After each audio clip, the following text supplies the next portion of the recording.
own family history. Dr. Blackstock, thanks for joining us. I love the title, Legacy, because there are two legacies that run through this book. Let's start with the family legacy. Your mother was what was very rare in the 80s and 90s, a black female physician. How did watching her work, seeing her go to work every day, and actually seeing her at work, how did that affect your decision to become a physician? We should mention your twin sister is also a physician. Well, obviously, she was a huge influence on us. She had a very different upbringing than we did. She was born in poverty and public assistance, the first person in her family to graduate from college, and then she went to medical school, Harvard Medical School. Then she came back after medical school to practice in the community in which she grew up in. And so that was a powerful message for us that, you go and, you get a great education, you come back and bring those resources back and you help those that are your family and neighbors. And that's exactly what she did. And she would get together with other Black women physicians in our community and hold community health fairs, really to help out the folks who lived in our neighborhood. And I love that message that she sent to us. Your mother died relatively young. She was 47. She died of leukemia. And also, you had an experience that you detail in the book where you had appendicitis that was misdiagnosed. It became very, very serious. Your appendix burst. Do you think the outcomes or the treatment might have been different if you weren't Black women? I think it's very, very likely, and it's not just because of my own anecdotal experiences. It's because we have a lot of data that shows when Black people, when women, when Black women go to seek care, often their concerns are ignored, dismissed, or minimized. When I had appendicitis, I was a first-year medical student, and I went to the ER 3 times. My appendix ended up rupturing. I had long-term complications. I had to be out of school for a month. And after that happened, I looked back and said, would that have happened if I wasn't a young Black woman? I have to think that the fact that I was a Black woman really impacted how I was cared for. The first physician you saw in the emergency room underestimated your pain. She said, this can't be appendicitis. She's not in that much pain. Exactly. And that's something that we see a thread in terms of how that Black patients are cared for. There is something called pain inequity, where we have seen a trend in the research that Black patients, their pain is often undertreated. And that connects to really deep-rooted systemic beliefs back from slavery days that somehow we are biologically different, that we feel pain differently than other people do. Leads me perfectly into my next question. The two legacies sort of come together at Harvard Medical School. You and your sister, with your mother, became the first mother-daughters graduates of Harvard. Yes. But you also write about things that are taught in medical school as fact that date back to the 19th century or to Jim Crow. Talk about some of those things. Yeah, and I talk about this idea that whether explicitly or implicitly in medical school, we're taught this idea that our patients who are Black are biologically different. So, for example, there's something that is called the race correction factor that is associated with assessing or measuring kidney function. And for a very long time, up until very recently, there was a difference of normal values for Black patients and non-Black patients. And that was based on this myth, this idea that Black people had higher muscle mass somehow translated into a different set of normal values for kidney function. But anyway, what that has led to is Black people being deferred to or to having delayed specialty care for their kidneys or not placed on transplant lists. So these ideas that are deeply rooted that we are taught in school actually end up having detrimental impacts on the patients. And it's also the sort of institutional racism, or systemic racism, also has had effect on the number of Black physicians. Yes, and so I write about in the book the Flexner Report, which came out in 1910, that was actually commissioned by the American Medical Association and Carnegie Mellon Foundation. They sent in educational specialist Abraham Flexner to assess all of the medical schools in the U.S. and Canada and to hold them against the standards of Western European medical schools, or in the U.S., Johns Hopkins. And that led to the closure of 5 out of 7 of the historically Black colleges and universities that up to that point had trained about 1,600 students. But it's estimated if those 5 medical schools at the turn of the century, those Black medical schools had stayed open, they would have trained between 25,000 and 35,000 Black physicians. That is such a tremendous loss, not only in the workforce, but the patients they could have treated, the students they could have mentored, the research that could have been done. Back to the title, Legacy. We see your mother's legacy in your work, your sister's work. What would you like your legacy to be? My legacy, I would love to be able to, especially with this book, to help connect the dots for people in terms of how did we arrive in 2024 to the place where we have these very horrific racial health inequities. How can people do better? I have a call to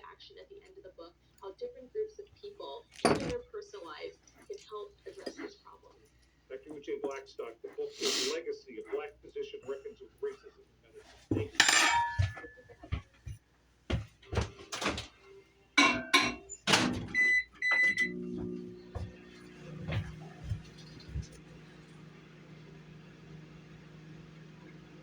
In Montana, an unlikely group of allies is working together to preserve a unique prairie ecosystem. At the same time, their work is helping their own rural farms.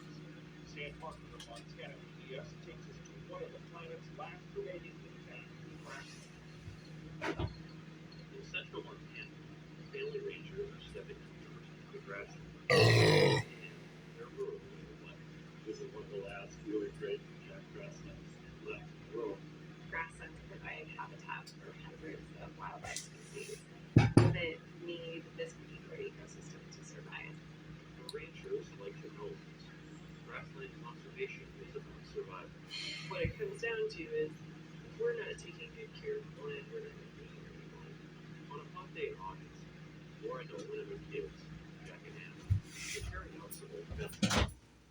They'll replace them with a different type that allows migrating animals to pass through the soil.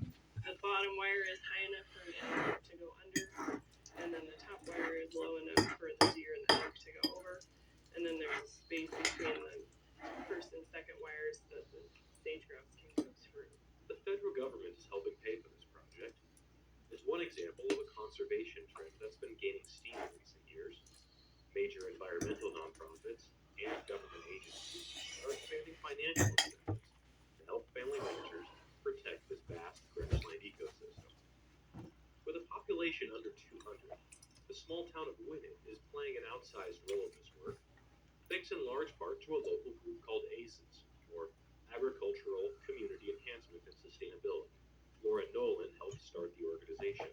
In a nutshell, ACES is a group of people who care about Winnet specifically, but central Montana more broadly and rural communities even more broadly. The group makes conservation projects, like this stream restoration, possible by linking local rangers with funding and sometimes volunteer labor. And the work comes with some unexpected alliances, says rancher Bill Milton. 20, 30 years ago, a group like the Nature Conservancy or World Wildlife Fund or Audubon, these were traditionally perceived by ranchers as the enemy. Those were organizations definitely that we feared before we got to know more about them. Today, their goals are aligned. Over time, the sort of mainstream environmental groups realized most of this ground is, of course, is wildlife privately owned. So if you're in a conflict with the person who's providing most of the habitat for what you're going to support, you either got to beat them, put them out of business, turn it all into a park, or you have to form an alliance with them. We've met a lot of traditional and non-traditional partners in this adventure that we're on. I think people sometimes are surprised that World Wildlife Fund has a program that works with ranchers. Alexis Bonagovsky raises sheep and she manages the Sustainable Ranching Initiative for World Wildlife Fund. If a rancher wants to change their grazing practices to, for example, give more rest to a certain area in their ranch every year, then World Wildlife Fund is able to help them with infrastructure costs to make that possible. We're all kind of meeting in the middle here because we do have these common goals. And part of that too, not always be so defensive as ranchers and landowners too. And like we can improve what we're doing and we should improve where we can. These ranchers and wildlife organizations are also working together to help the small towns that support ranching. We know that supporting these communities and the work that they're doing is the only way we will protect the Northern Great Plains ecosystem. The conservation work isn't separate from the community work. And it demonstrates to people who are still, I think, in the ranch community, a little bit askance. I don't trust these guys. They're really, in the end, they're really coming out to get us. And I just don't believe that anymore because the evidence of people's actions are a lot more credible than people's projections of what they do. One of those team efforts, restoring a historic building on Main Street, turning it into an ice cream parlor, coffee shop, apartment, and community gathering space. We all know that rural America in many places have been struggling, and I think we're finding that don't wait for some white horse to come galloping over the ridge to help you. If you want to create something better, you're going to have to take a role in creating that. For PBS News Weekend, I'm Stan Parker in Winnett, Montana.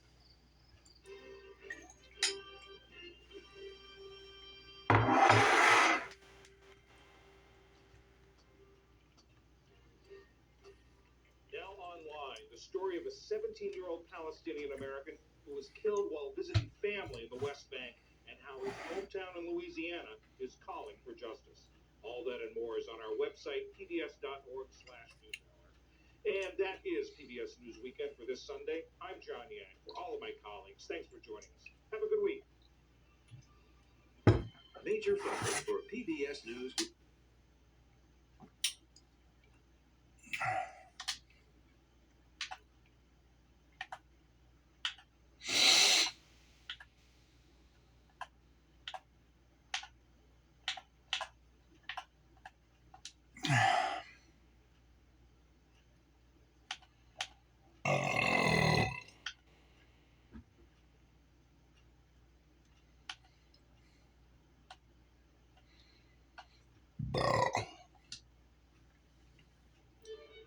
Tourists. Tourists that turn into scientists. Tourists taking photos analyzed by AI. So researchers can help life underwater flourish.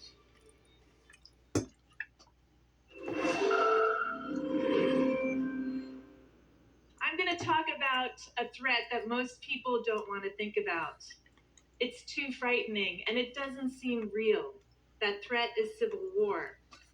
Since 1946, over 250 civil wars have broken out, and that number continues to increase. There are now almost 50% more civil wars than there were in 2000.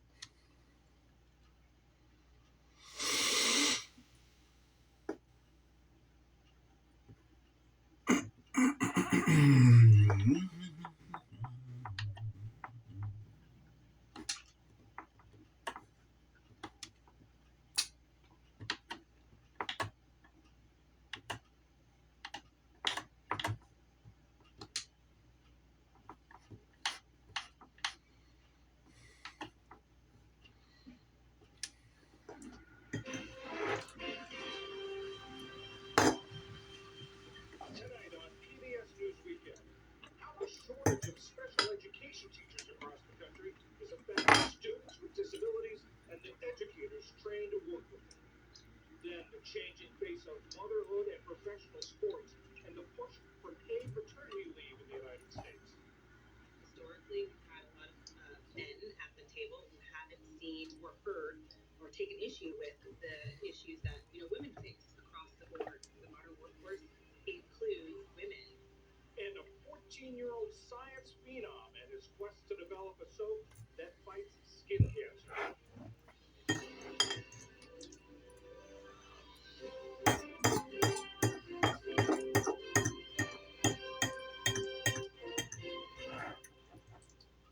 Major funding for PBS News Weekend has been provided by is a proud supporter of public television. On a voyage with QPod, the world of the West, a world of flavor, diverse destinations, immersive experiences, a world of leisure, and British style. All with QPod's one-star service.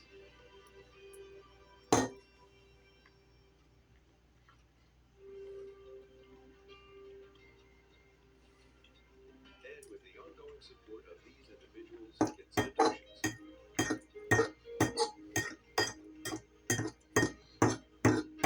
And Trends of the News Hour.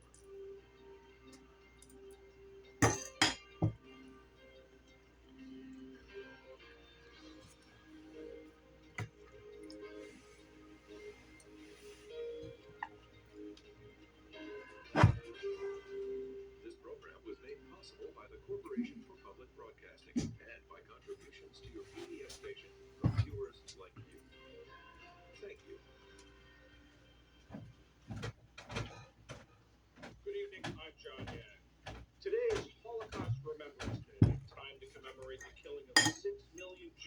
many other groups by the Nazis.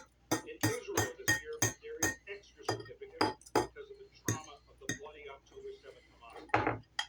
The war that attack triggered, there were more Israeli airstrikes in Gaza less than a day after the UN's highest court ordered Israel to do all it can to prevent civilian deaths. At least 3 people were killed in an airstrike that Israel said targeted a Hamas commander, but a relative said the strike killed her mother and her children.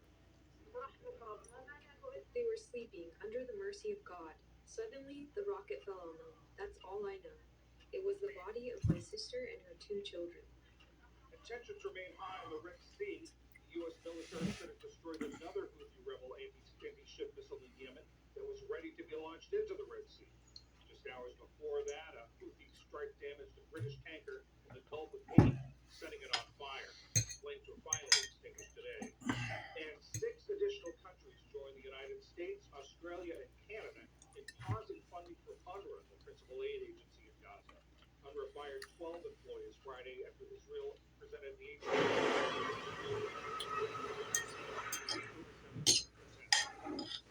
National Security Advisor Jake Sullivan wrapped up 2 days of meetings with China's foreign minister aimed at lowering tensions. Administration officials said Sullivan's talks with Wang Yi paved the way for a call between President Biden and Chinese President Xi Jinping sometime in the spring.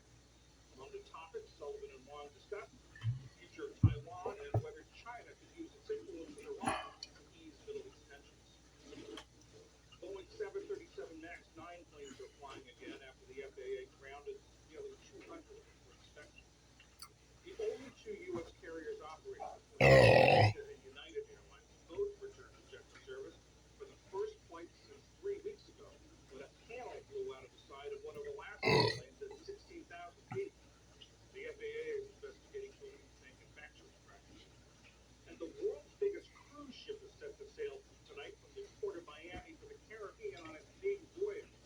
The Royal Caribbean vessel, the Icon of the Seas, is about as long as the Empire State Building is tall, 1,200 feet from bow to stern. It covers almost 4 city blocks, has 20 sea decks with 8 entire neighborhoods within them, and can carry up to 7,600 passengers and more than 20 new crew. The cruise industry is still trying to recover from being shut down by the COVID-19 pandemic, which cost them tens of thousands of jobs and billions of dollars in revenue. Still to come on PBS News Weekend, how professional athletes are helping to push for paid paternity leave. And a 14-year-old's invention that If there's anything to say for something, then by golly, say it. This is PBS News Weekend from WBEZ Studios. Mija.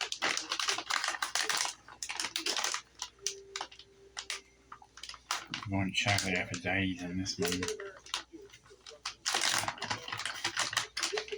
Chocolate shrooms. Probably got left. And these are probably outdated.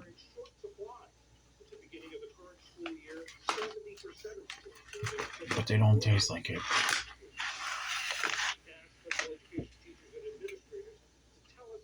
They taste good. I'll tell you that much. Well, they're now here from Massachusetts. Or chocolate Casenicets.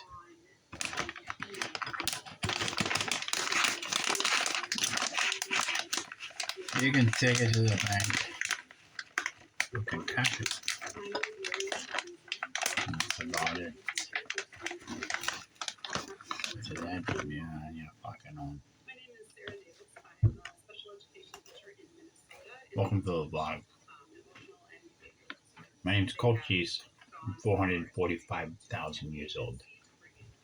If you're new to the channel, like, subscribe, send money.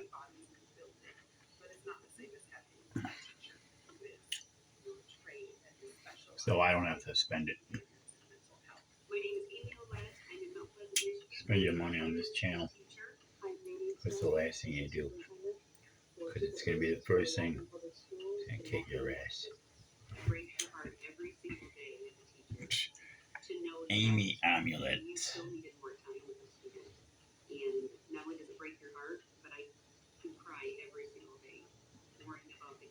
I mean, you're not crying. You're laughing. You're not laughing. You're crying. Or you just caught suspended animation. You know, like a slippery sliding slope. Like a big headache.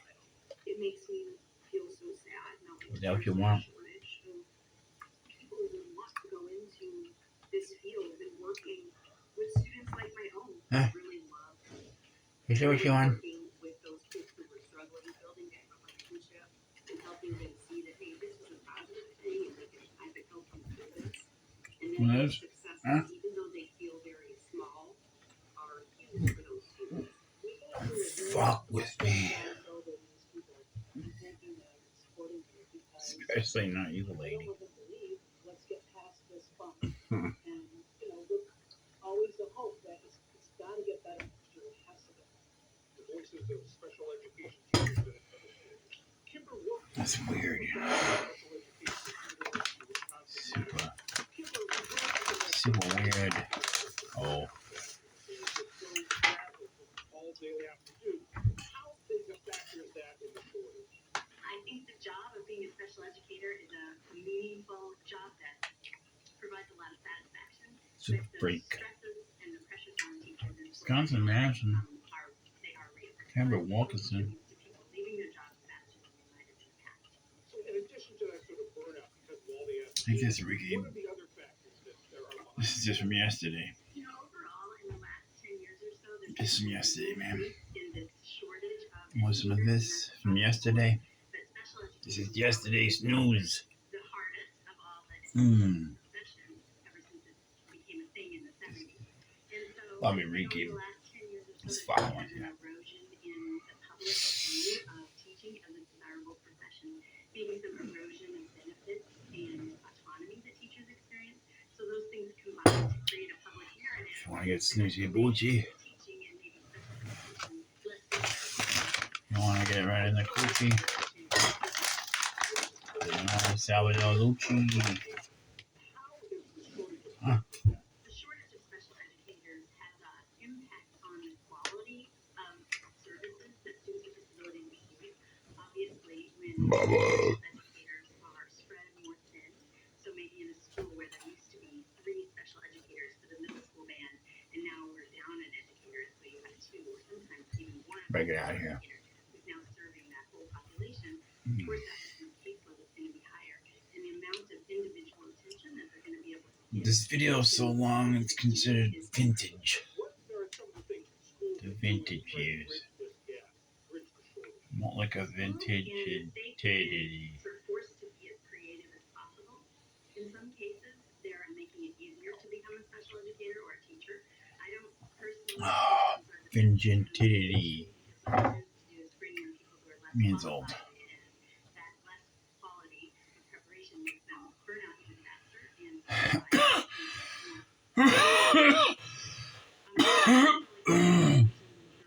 It's catchy around here. career changers or people who work in schools.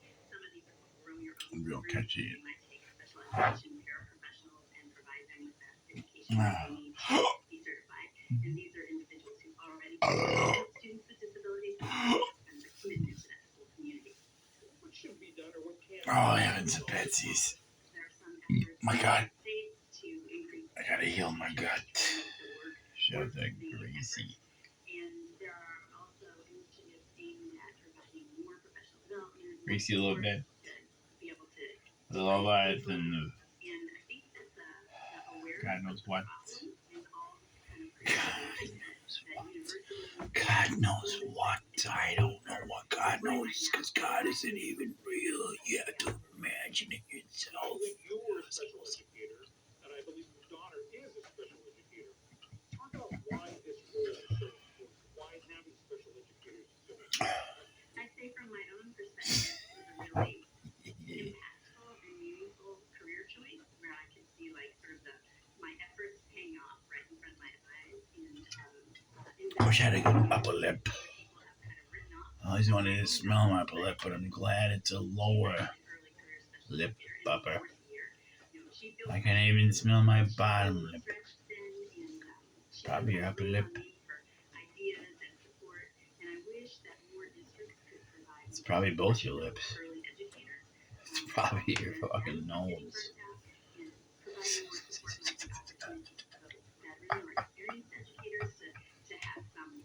I'm not laughing.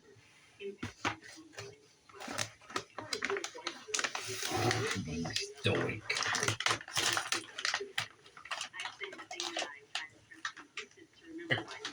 Shoshone.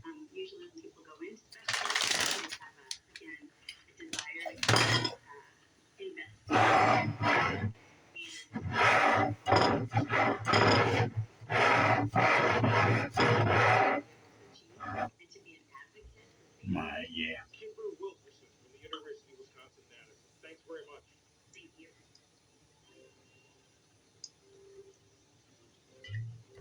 No, thank you.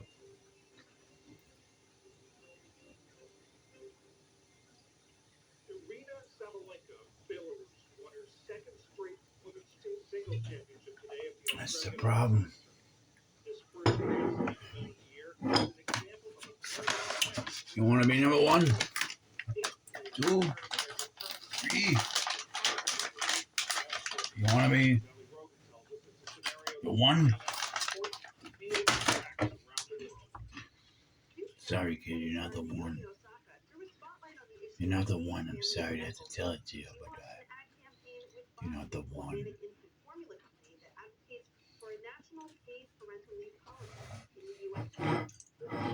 Not today. Not tomorrow. Not today. Not yesterday. Either. Not even yesterday. The U.S. is one of only a handful of countries in the world that doesn't offer paid parental leave for new mothers. 1 in 4 women in the U.S. return to work 2 weeks after giving birth. Alicia Montano heads up and mother, a